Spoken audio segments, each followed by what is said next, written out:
How are sins released? God doesn't get even, like PSA says. Justice is a closed agreement altered by consent. Instead, God forsakes Jesus to men. So only Jesus can condemn you without God avenging himself. Vengeance and wrath is reserved. Poor Joe owes his entire life to Rich Mary. But Rich Mary owes half her life to poor Joe. All others owe Jesus their entire life. After mathematical simplification, only poor Joe ends up owing Jesus half his life. You could cheat by comparing Joe and Mary directly, or you could compare each to Jesus to see the real working. Millions of individuals owing one another actually simply only owe Jesus. Obviously, the total amount they owe and own is equal, but I mean in particular because each has only one life. When any Joe owes any Mary, and that Mary has full obligation to Jesus, that Joe's debt to that Mary can be viewed as an indirect debt to Jesus. What am I saying? In any finite network of interpersonal debts, where all participants owe their lives to a single external creditor, Jesus, mathematical simplification eliminates all interpersonal debts, leaving only obligations to the external creditor.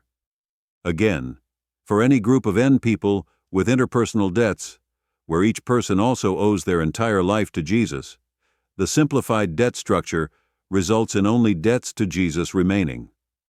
Another thought: it's not God's job to forgive that which is Christ's job to forgive, but God damns those who won't receive that forgiveness.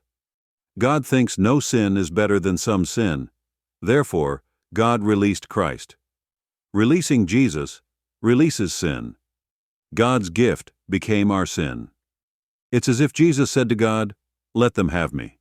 We cannot steal what was given to us." God prefers to graciously give Jesus, even if we abuse, consume that gift anyway, than for us to abuse God. Again, Him giving is better than us sinning. Like God, if someone abuses your adult son, it's between them and your son. What you have against them is your own hurt. No man is victim of more than a single life. Thus Christ's one death as creditor was sufficient for justice to cancel any victimization of those who he forgives.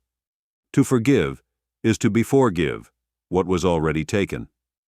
So preachers, penal substitutionary atonement. Theory is bad. PSA tolerates sin, but God rids it.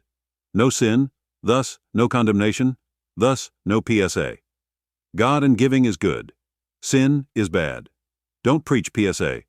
God owns everything and doesn't excessively pay himself. So Jesus has to step down. But if God can be stolen from, wouldn't he deserve it? Hasn't God enabled us to think better about him? Who'd believe that God contradicts himself? Making sins okay by torment? In other words, two negatives on separate scales, positioned to cancel each other? That's fantasy. In the end, all men only owe Christ, and he forgives his believers.